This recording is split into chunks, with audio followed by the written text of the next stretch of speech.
Local 4 News starts now with a breaking news alert. And that breaking news comes to us from Comerica Park, where the Detroit Tigers announced just a short time ago General Manager Al Avila has been fired. Good day. Forced to move out. It's terrible. We out here with no water. We've been out here with no water for 4 days. We have kids. People have babies. Tonight, families in an affordable housing complex on Detroit's east side are being sent to hotels as the city struggles to find a fix. So we've got a lot to bring you here today on Local 4 News at 5. More on that story in just a moment. Let's get back to this firing of Al Avila, which was announced here within the last hour or so. Of course, the Tigers are mired in last place in the division after so much promise going into this season. The Ilitch family has released a statement. This from Chris Ilitch saying, "Once I decided to make a change, I sat down with Al and thanked him for his nearly 22 years of service to our organization." Of course, he was the assistant general manager under there. You see on the right side of the screen, Dave Dombrowski. But Al Avila out now after a pretty disappointing year. Detroit is the second worst record right now in the American League at 43-68. Tigers in last in the American League Central entering this evening's game. They've only had one winning season during the time that Al Avila was promoted to general manager, and that was back in 2016. So we await further word from owner Chris Ilitch. That we expect will be at about 5:15 this evening, and you will see a portion of that news conference live here on Local 4. Bernie, by the way, is on his way over to Comerica Park as we speak. Now, our other top story at this hour, no water at a Detroit housing complex, and it could be days before they're able to go back home. It's happening at the Sojourner Truth Apartments on East Nevada, not too far from Mound. Rod Maloney is there live for us tonight. Rod, crews are out there working. Yes, they are. In fact, you can barely hear me because of the din of the construction, but here it is. Contractors moved in the last hour and a half. They fixed this yesterday, even though there was a water main break on Sunday, but it then broke yet again this morning. Now residents have been told they can go to a hotel room, at least for the time being. Drone 4 will give you an idea just how large the Sojourner Truth Apartments are. They're massive, dozens of brick buildings with hundreds of residents. Sunday morning, the water pressure dropped to almost zero after the first water main break. No water, guys. And they now have no water. After 4 days, residents like Shatara Williams have had enough. Right now, we cannot flush our toilet. I'm telling my kids, it's like we all have to go down the street to my mom to use the bathroom, to me even cooking anything. It's not right. And resident Sateria Carol is frustrated. We can't do anything about it, just suffer. I can live without some lights. I can't live without no water. As we moved around the neighborhood, we could see what caused all this. We found a gurgling manhole cover with a Detroit Water and Sewer sawhorse on it. We then found this other DWSD construction site. It's here they did the original fix that did not hold. To get perspective on how difficult this repair job is, DWSD Chief Operating Officer Sam Smalley told us. It's an 8-inch main, over 100 years old.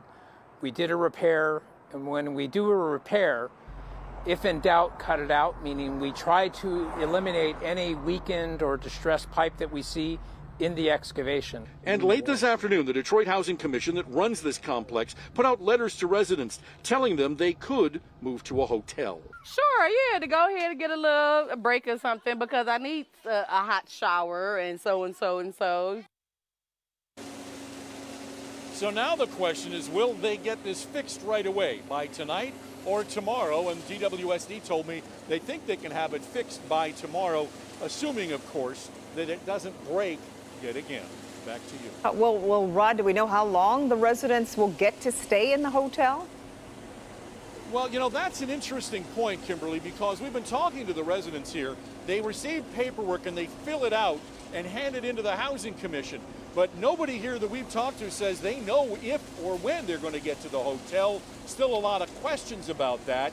We've made calls to the Housing Commission, and they've had nothing to say to us about this situation. So it could be that that hotel may be another day for these people living out. My goodness. Yeah. Okay, Rod, thank you.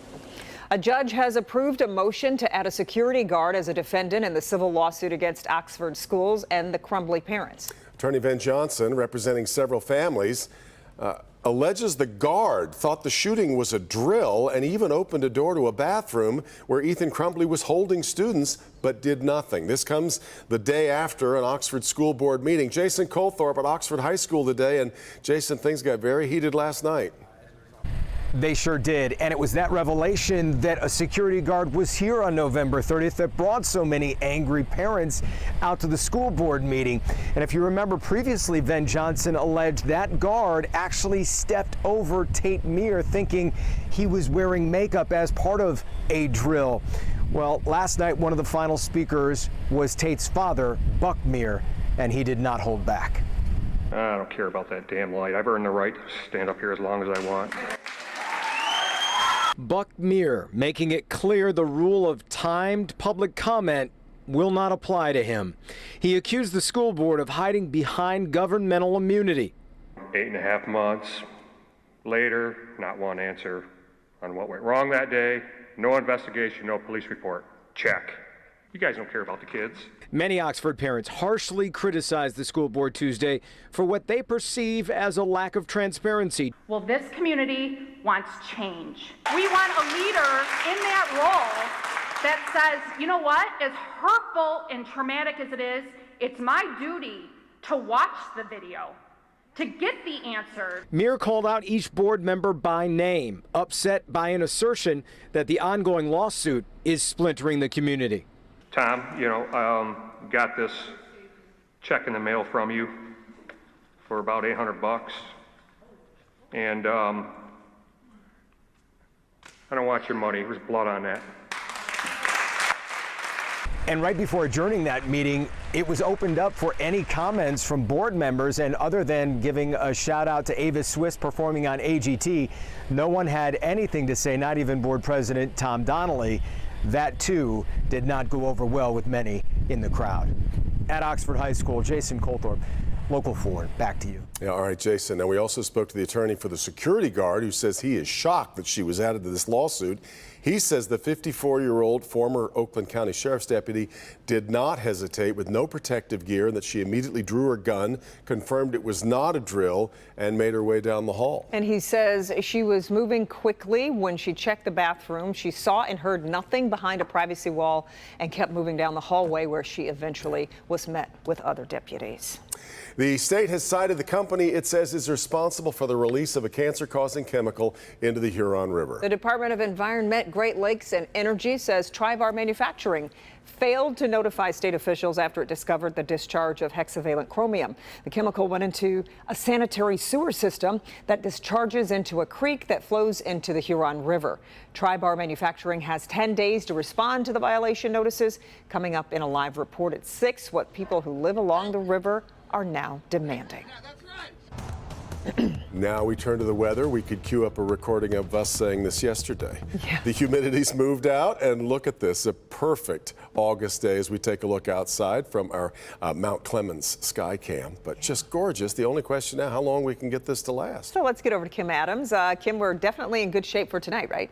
We are definitely in good shape, and today was almost a carbon copy of yesterday, but just a little bit warmer. I'll show you the 24-hour temperature change in just a moment. But right now out at Metro Airport, it's a pleasant 83 degrees, 86 at City Airport. We always expect with that urban heat island at City Airport, it's just a little bit warmer than the surrounding areas. 80 in Mount Clemens, 80 now in Pontiac. This same time yesterday, it was 8 degrees difference. So we're 8 degrees warmer today than we were yesterday at City Airport, 5 degrees warmer this afternoon over in Mount Clemens, and about the same thing in Ann Arbor, and 6 degrees warmer 24 hours later here in Pontiac. This evening, beautiful, quiet, comfortable, temperatures dropping down into the 70s. But you know, it's Wednesday. That means it's time to talk about the weekend forecast. I'll have it for you coming up here in just a few minutes.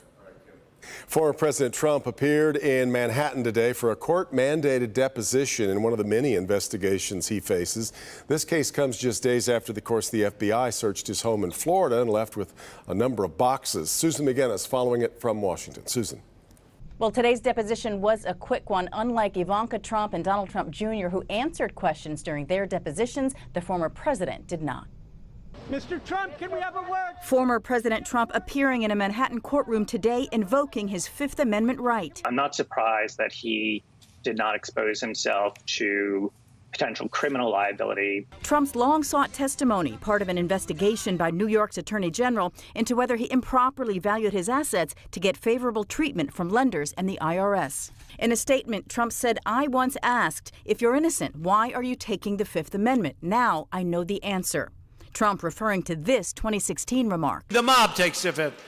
If you're innocent, why are you taking the Fifth Amendment? Now saying he had no choice, with he and his family targets of an unfounded, politically motivated witch hunt. Today's deposition following federal agents removing about a dozen boxes from his Florida home Monday, a search for sensitive documents taken from the White House. Documents of such singular national security interest to the United States that overwhelmed all of the other interests here. These investigations, in addition to ongoing probes into Trump's attempts to overturn the election and the January 6th attack on the Capitol. Trump denying all wrongdoing, Republican allies, including a dozen he hosted for dinner Tuesday, encouraging him to run for president. The sooner he gets out and starts campaigning, the better. I've never seen President Trump as fired up as what he was tonight. Trump seemingly more emboldened as his legal troubles pile up. Legal experts differ over whether revelations from the FBI search of Mar-a-Lago could end up disqualifying Trump from holding office again. In Washington, Susan McGinnis, Local 4. Okay, Susan, on Tuesday, a federal appeals court denied his long-running effort to block a House committee from obtaining his tax returns.